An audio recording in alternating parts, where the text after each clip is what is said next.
Shalom, salam sehat bagi kita semuanya. Bapak, Ibu, saudara-saudara yang terkasih dalam Kristus Yesus, firman Tuhan untuk kita hari ini, Kamis 16 April 2020, tertulis dalam 1 Petrus 2 ayat 9. Beginilah bunyi firman Tuhan.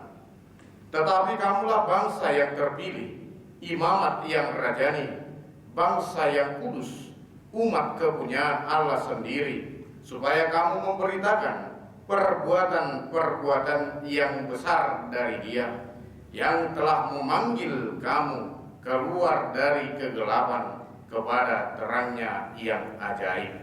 Demikian firman Tuhan. Mari bersanding.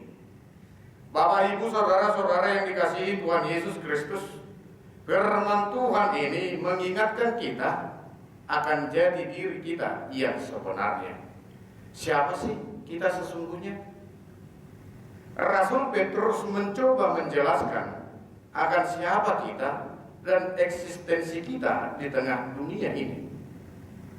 Setelah Yesus Kristus bangkit dari kematiannya, di dalam iman yang teguh, kita juga mengaku bahwa kita juga telah dimenangkan oleh darah yang kudus, oleh kebangkitannya itu, dan melalui karya penyelamatannya yang besar, kita telah keluar dari kuasa kegelapan menuju terang yang ajaib. Dan kita yang tetap setia mengikut Dia telah ditetapkan sebagai bangsa yang terpilih. Bangsa yang terpilih maksudnya bahwa kita yang percaya kepada Kristus membuktikan bahwa kita adalah orang pilihan. Dan pemilihan ini tidak didasarkan kepada apapun juga selain dari kerelaan kehendaknya dan berdasarkan kasih karunia-Nya sendiri. Yang selanjutnya, kita telah ditetapkan sebagai imamat yang rajani. Kita tahu, imamat adalah wewenang untuk bertindak dalam nama Allah. Sedangkan rajani menunjuk kepada satu dimensi kerajaan.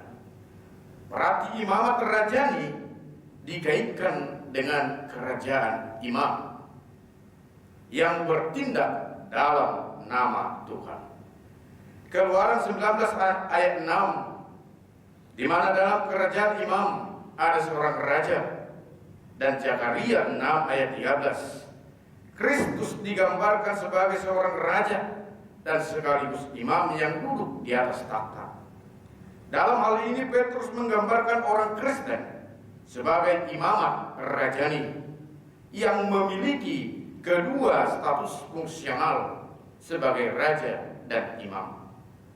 Dan di dalam Wahyu 5 ayat 10 dikatakan, dan engkau telah membuat mereka menjadi suatu kerajaan dan menjadi imam-imam bagi Allah kita, dan mereka akan memerintah sebagai raja di bumi.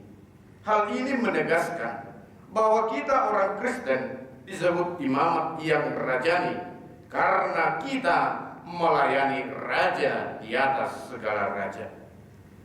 Yang selanjutnya, bahwa kita telah ditetapkan sebagai bangsa yang kudus. Kudus dalam bahasa Ibrani adalah kados, yang berarti dipisahkan, berbeda dengan, dan berbeda dari.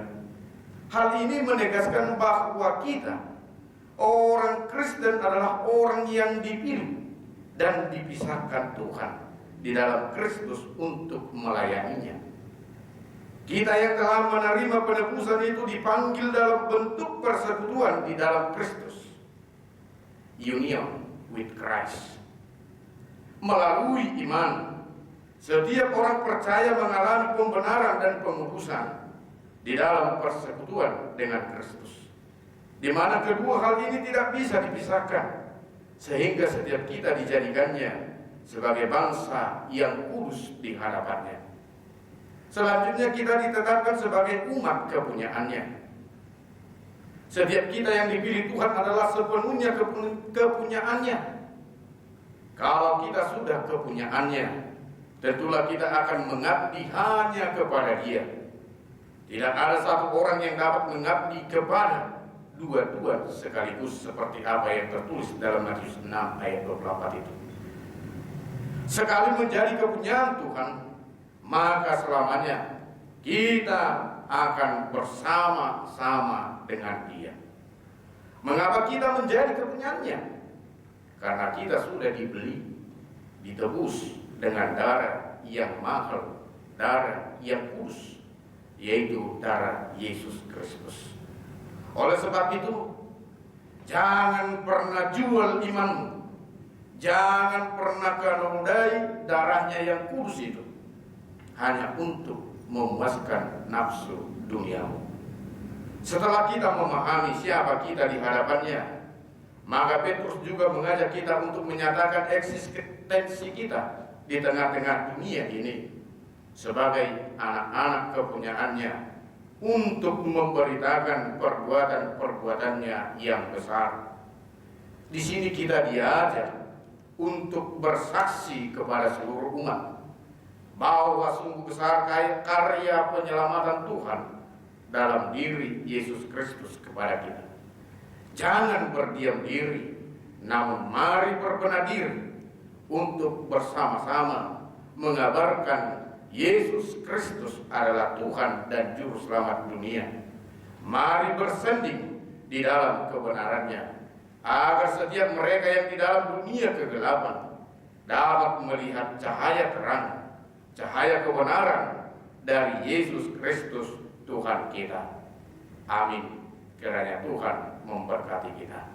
Untuk mengisi waktu luang kita, mari kita berikan waktu kita untuk menjawab pertanyaan berikut. Yang pertama, menurut saudara, mengapa saudara begitu berharga di hadapan Tuhan? Yang kedua, sebutkan sikap atau karakter orang kepunyaan Tuhan. Tuliskan nas pendukungnya.